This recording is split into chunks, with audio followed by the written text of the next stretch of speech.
Tantor Audio, a division of Recorded Books, presents A Human-Shaped God, Theology of an Embodied God, by Charles Halton, narrated by William Sarris.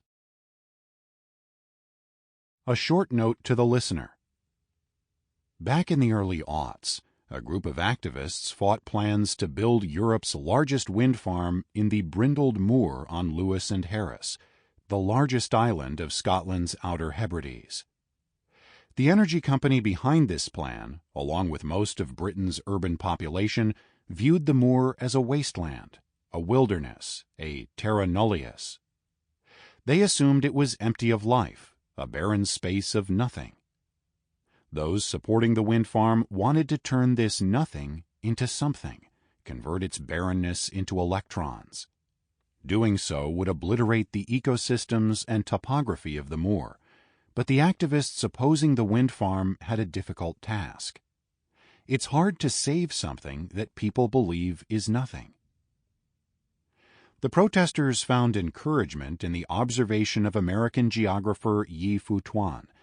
It is precisely what is invisible in the land that makes what is merely empty space to one person a place to another. This was the dilemma the protesters faced. The land wasn't invisible to them, but it was to outsiders. The opponents of the wind farm were mostly locals who knew the moor intimately. They understood that it teems with life, that it is filled with intricate plant and animal systems. In their minds, it is anything but barren. The protesters realized the reason the moor was alive to them and dead to city folks was because urban dwellers lacked the vocabulary to understand it. Even people who visited the moor and walked through it for the first time would exclaim, "It's nothing but heather." They had no idea what bog myrtle was, much less tormentil, milkworts, and sphagnum mosses. It was right under their feet, but they couldn't see it. They had no words for what was in front of their eyes. The only terms they could associate with the moor were vast, dark, and empty. Paucity of words made them blind. One of the leaders of the task force working to prevent the development wrote, "What is required is a new nomenclature of landscape and how we relate to it, so that conservation becomes a natural form of human awareness, and so that it ceases to be underwritten and underappreciated and thus readily vulnerable to desecration." And so he compiled what he called a counter-desecration phrasebook. It was a list of words with definitions that provide the vocabulary one needs to understand the moor in its fullness and beauty. Deficient vocabulary affects other relationships in addition to our interaction with the natural world. Painter and writer John Berger observes, "Much of what happens to us in life is nameless because our vocabulary is too poor." And as we've seen, if something is nameless, it is often invisible. I have come to believe that our theological discourse suffers from this. The lexicons we use to describe God have many gaps, and accordingly, much of who God is invisible to us. We might be tempted to believe, however, that our theologies already have rich and deep sets of terms at their disposal. This is partially true. Theological vocabularies serve a great purpose in giving us swift, non-laborious, and non-repetitive access to the content of the Bible. The messages of Scripture are easier to remember when we have specific terms to explain them. We can more easily understand who and what God is when we have a list of adjectives at the ready. But none of our vocabularies comprehensively describe the divine. For instance, theologies that describe a God who knows everything that happens, is at every place at the same time, is constant and unchanging, and does not ultimately have material form, describe a God that is very different from the kind of God who inhabits many parts of the Old Testament. On the other hand, theologies that picture a God who is constantly changing and developing don't seem to match the vision of Hebrews chapter 13, verse 8, which pictures Christ as the same yesterday and today and forever. As beneficial as theological vocabularies are, They also hem us in and constrain our capacity for imaginative thought. The act of defining God necessarily states what God isn't. It draws a boundary around the ideas that are permissible for us to have about the divine. This was one of the reasons early theologians compiled lists of attributes for God, to prevent the pious from becoming heretics. Theological terms form protective walls that keep our thoughts within prescribed limits. Perhaps in some ways this is good, but an unintended consequence is that our theological constructs often prevent us from reading Scripture well. Theological vocabularies can become thin and ill-fitting when they meet certain passages. The Bible becomes for us a dead space, like the brindled moor to outsiders. We mine the Old Testament for principles and truths, but fail to wrestle with its stories. We eschew its complicated and multi-textured presentation of God in favor of more uniform understandings. Ancient authors embedded certain ideas about God in the pages of the Old Testament that we are not able to see. We have been blinded and blinkered by the theologies that were intended to be our aids. Those of us who wish to think about the God of the Old Testament need a counter-desecration phrasebook of our own. Perhaps this isn't true for all of us.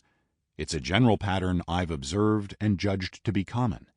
You might see yourself as like the locals of the brindled moor, able to clearly understand the God of the Old Testament because you already possess a thick vocabulary. But in the course of compiling a dictionary for their home, the locals of brindled moor discovered the ways in which people from other places described their geographies. The lexicons of Devon and the Lake District, Gaelic phrases and expressions from Cornwall, helped the residents of the brindled moor more deeply understand their environment. As expansive as our dictionaries might be, there are always more words to learn. I am not capable of providing anywhere near a complete vocabulary for theological life. What I hope to do with this book is open space in our imaginations so that we can more fully appreciate the discussions of God within the Old Testament. This book is not a glossary per se. It is rather a reflection upon some of the Old Testament passages that are typically regarded as anthropomorphic. In the course of listening to these reflections, I hope your vocabulary for God expands, becomes wider and richer. I've tried to read the anthropomorphic passages in the Bible straightforwardly, taking their depictions of God at face value, suppressing the urge to explain them away or harmonize them with other portions of Scripture that seem to say something different. I do this as an experiment. I want to see what our picture of God would look like if we took the anthropomorphic passages as a starting point from which to construct our ideas of God. Over the years, many have objected to this kind of approach. They assert that the human-like pictures of God in the Old Testament are metaphors and should not be taken literally. They narcotize the anthropomorphic language in the Bible or pretend it isn't there. They scorn the contemporary use of it by claiming that it diminishes the grandeur of the divine. Instead of giving us real insight into the reality of God, they say, it pulls deity out of heaven and reduces God to the status of us dirty mortals. Martin Heidegger did not accept this line of thinking. When people use anthropomorphic language, Heidegger said, God is not debased to the level of man, but on the contrary, man is experienced in what drives him beyond himself. For Heidegger, anthropomorphic language brings God near, or alternatively, it helps us rise above our situation and imagine God more fully. I think it is crucially important for our time that we expand our understanding of who God is, instead of vigilantly patrolling the theological boundaries we've inherited. This involves listening to religious communities that are different from us, but it also includes listening again to the sacred texts we already hold dear.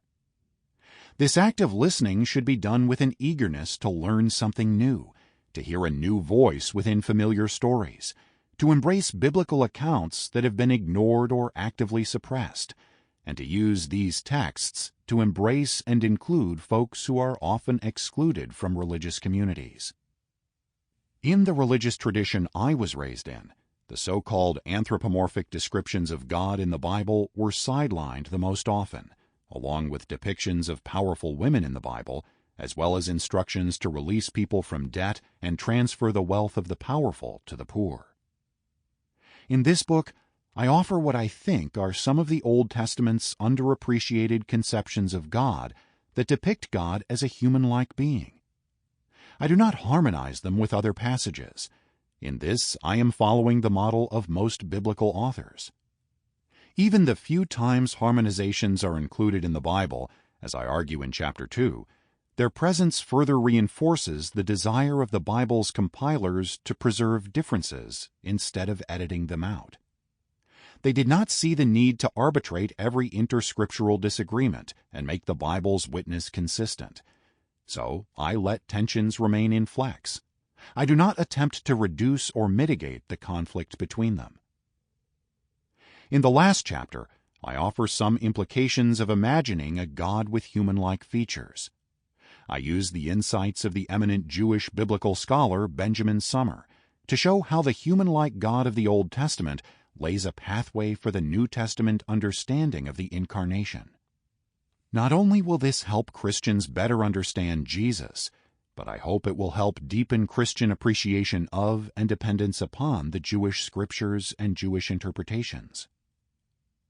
In this book, I do not attempt to construct a comprehensive treatment of the anthropomorphic Old Testament God. The passages I discuss are representative, but not exhaustive. I want to leave room for the listener's imagination. Oftentimes, we think of theology as a Cliff Notes version of the Bible, a short summation of the entirety of what the Bible communicates. We want to boil Scripture down to its essence so we can know exactly what it says. There is a danger to this approach. It is the same danger that André Dubus describes in relation to short stories. Wanting to know absolutely what a story is about and to be able to say it in a few sentences is dangerous. It can lead us to wanting to possess a story as we possess a cup. We know the function of a cup and we drink from it, wash it, put it on a shelf, and it remains a thing we own and control, unless it slips from our hands into the control of gravity, or unless someone else breaks it, or uses it to give us poisoned tea. A story can always break into pieces while it sits inside a book on a shelf, and decades after we have read it even 20 times, it can open us up by cut or caress to a new truth. We can, I believe, discern the outline of the God of the Old Testament, God's basic shape, but the features of the divine face, the color of his eyes, the shape of her nose, the thickness of their lips, remain in the shadows. God's shadowy appearance reinforces the idea that we can never distill God into a bullet-pointed list of theological observations. The divine resists domestication, refuses to be owned. As I discuss in Chapter 1, it is difficult to predict what it will look like when we integrate a human-like God into existing theological understandings. Our picture of God is complicated. It's a three-dimensional web. Add a new feature or take one out, and the entire structure shifts. Some will regard this as an unacceptable risk and choose to stay within the confines of the theological houses they've already built. I can understand that fear, and sometimes I feel it too. But I also see this as an exciting journey.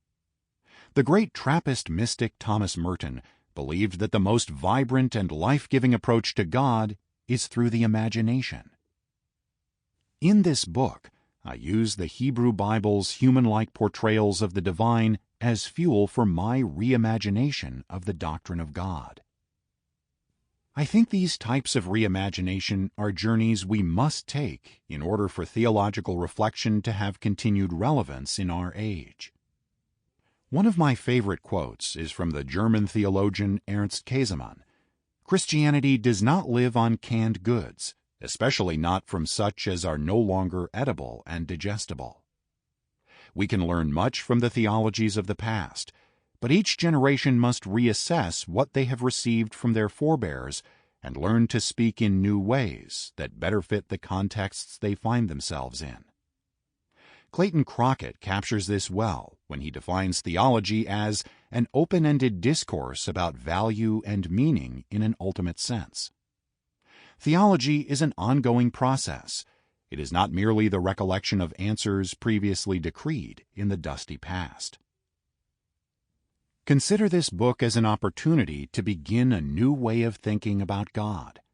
It is an opportunity to imagine God as a being who is very similar to humanity, instead of totally other. The idea came to me when I was reading Augustine's comments on Psalm 130. Augustine was troubled by the descriptions of God in this psalm that are profoundly human. He dismissed them whole cloth in a rather patronizing way. If you think of God in carnal terms, you go seriously astray, and you are being very childish even if you think of God in terms appropriate for the human soul. If, for instance, you think that God forgets, or has the wrong idea about something and changes his mind, or does something and then regrets it. All of these things are indeed said of him in Scripture, but only to make us milk-nourished infants feel at home with God, not to encourage us to take them literally. I started to wonder, what if Augustine is wrong? What if God speaks to us not as milk-nourished infants, but as full-grown human beings? What if all those Old Testament passages that depict God in very human-like ways communicate something profoundly true that many Christians underappreciate? What if we take the authors of Scripture at their word when they say that God has a body? What if, rather than pushing these thoughts away, we add them to our theological lexicons? I invite you to imagine yourself as a resident of the brindled moor, who, in the course of trying to better understand how to communicate their understanding of their beloved home to other people, discovered that the vocabularies of folks from other places deepened their knowledge of the place in which they lived. Some Jewish and Christian communities have long embraced a theology of God that emphasizes God's immanence, and many religious communities have understood God in anthropomorphic ways. Those of you who, like me, were taught to focus on God's transcendence have much to learn from these communities. But we will also discover how recent insights within the humanities and sciences can reframe all of our readings of Scripture and change the ways in which every tradition imagines God. Studying the accounts of the human-like God of the Old Testament should not merely be an exercise in knowledge acquisition. As biblical scholar Carolyn Sharp puts it, reading is potentially transformative for readers and for reading communities. The way we read matters. It can profoundly change the way we move through the world. I hope you find that the biblical accounts of a human-shaped God are fertile material for this process of transformation. And finally, an explanation regarding my use of the word Yahweh to refer to the personal name of God that appears in the Hebrew Bible. It is common for translations to use the title Lord in all caps to indicate God's name, since within Jewish tradition the name of God was not pronounced out of respect for the divine and to avoid the possibility of using God's name in a less than reverent manner. However, within the biblical period, the name was pronounced. It appears in shortened form within personal names, such as Jeremiah. Hebrew personal names were often sentences that contained significant theological meaning. The name Jeremiah is composed of two parts, a verb from the root which means to place, give, or establish, and a shortened form of the divine personal name. Jeremiah's name means Yahweh has given the child. At some point, likely the intertestamental period, scribes within the Jewish community began using various conventions to indicate that readers should avoid pronouncing God's personal name. They used star-shaped symbols in place of the divine name, or kept the consonants of the divine name in place, but noted that the reader should say the title the Lord instead of vocalizing the name itself. With every good intention, these scribes put a fence around the Torah, Pirkei Avot, chapter 1, verse 1, or a guardrail to keep people from misusing the divine name. If one never used the divine name, the thinking went, one could never misuse it. This benefit came at a price. When the personal name of God is swapped for a title or a jumble of symbols, God seems more distant, less human-like. I have the utmost respect for my Jewish and Christian friends who continue the reverent practice of not pronouncing God's name, and I have no desire at all to change their practice. However, for the purposes of this book, a book which aims to highlight the human-like features of God, that practice does not fit. Therefore, I will use the reconstructed name of God while at the same time respecting the fact that others do not share this approach. Ascension Day, May 2021. 1. Imagining a human-shaped God. Say you enter your friend's office. The first thing you notice is the mess. There are papers everywhere, and stacks of books line the walls. As you stand in the doorway, surprised at the disarray, you notice a brown table by the window. You comment on its beautiful construction and remark that its chestnut color is particularly striking. Chestnut, your friend replies, it's not chestnut, it's tobacco brown. A debate about the precise color of a desk might seem trivial, but the question of whether two people see the same thing when they perceive an object has preoccupied philosophers from antiquity to today. What we think about this topic has far-reaching implications. If two people see different colors when they look at the same object, can we say that they actually see the same things? And if people see different things when they look at objects in the world they can touch, what happens when we contemplate a God who exists beyond the material plane? It turns out, I hope to show, that no two people imagine God in the same way.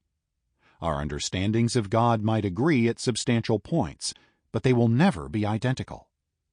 Our perceptions of the divine come to us through our bodies and are interpreted in light of the total experience of our inner lives. Since everyone's inner life is unique, our picture of God will be unique as well. This is not the way people have traditionally understood their thoughts, religious and otherwise. Most people in European-influenced cultures assumed the idea of God they held in their heads matched the God of the reality outside their bodies. When they interpreted the Bible, they assumed they understood its correct meaning, and when they looked out at the world, they assumed that what they saw was identical to what the objects really were. Most philosophers and scientists no longer have this confidence. Scholars now know that each person sees something slightly different when they look at the world. Instead of looking at our friend's desk and assuming they see the same chestnut brown that we do, we must assume that our friend perceives something similar, but by no means exactly the same as what we see. If this is true, and from what follows I think you will agree it is, the ways we think about God and engage with Scripture must radically change. The human-like portrayals of God in the Old Testament can help us with this. But before we turn to biblical accounts of God, we should examine more closely a long-running debate regarding the colors humans see. Unless we understand how humans see the world with their eyes, we will not understand how we apprehend God in our minds. The real God versus the God of our imagination. The Greek philosopher Democritus, born circa 460 BCE, observed that there is only one reality. However, Democritus believed that this one reality is present in at least two places at the same time, in outer space and inside an individual's mind. When we look at a star in the night sky, we know the star exists millions of miles away, but an image of that star also appears inside our minds, as our brains reconstruct its appearance from the sensation our minds receive through our eyes. later philosophers noticed there was slippage between these two iterations of reality. They discovered that the world we perceive in our heads never fully matches up with the reality that is outside of our skin. At the most obvious level, our eyes occasionally trick us. We think we see a pool of water in the desert, then discover it is only a mirage. This is an exceptional situation, but in some ways our eyes trick us all the time.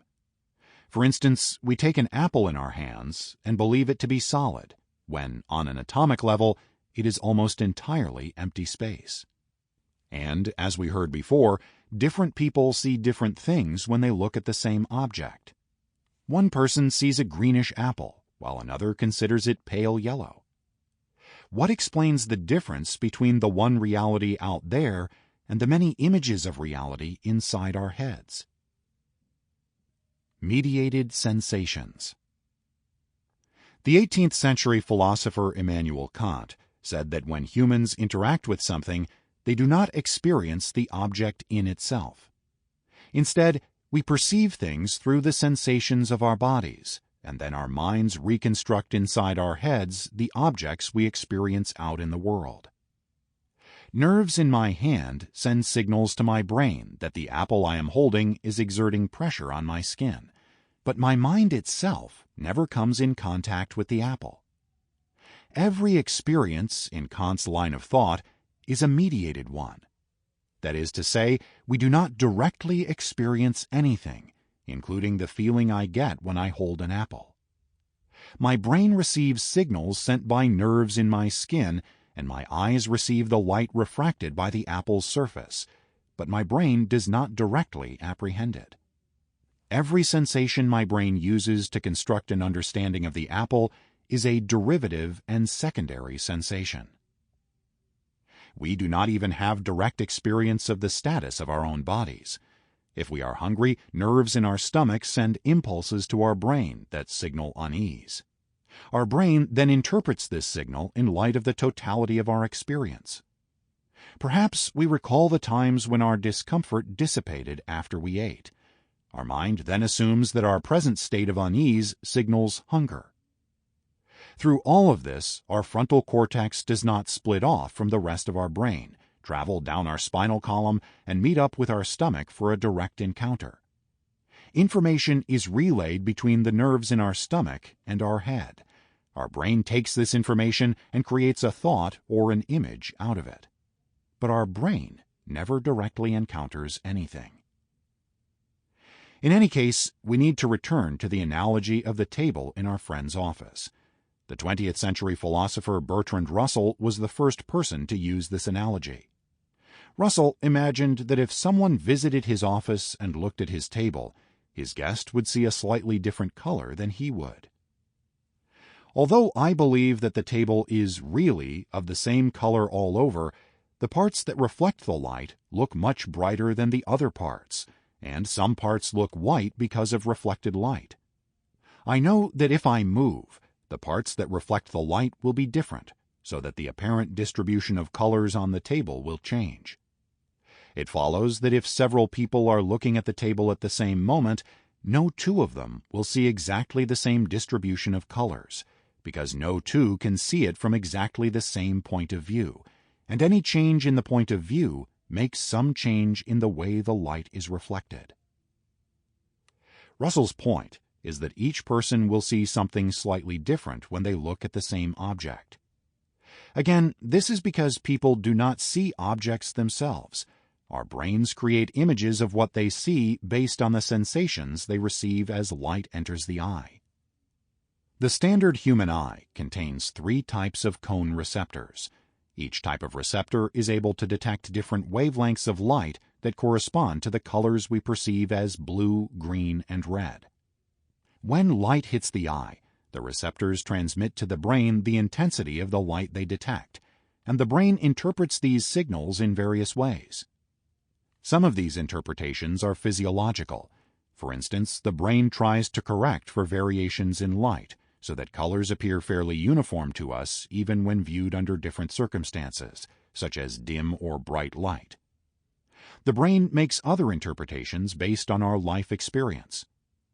For example, we classify the colors we see based upon delineations we are taught. We see a color. Sample complete. Ready to continue?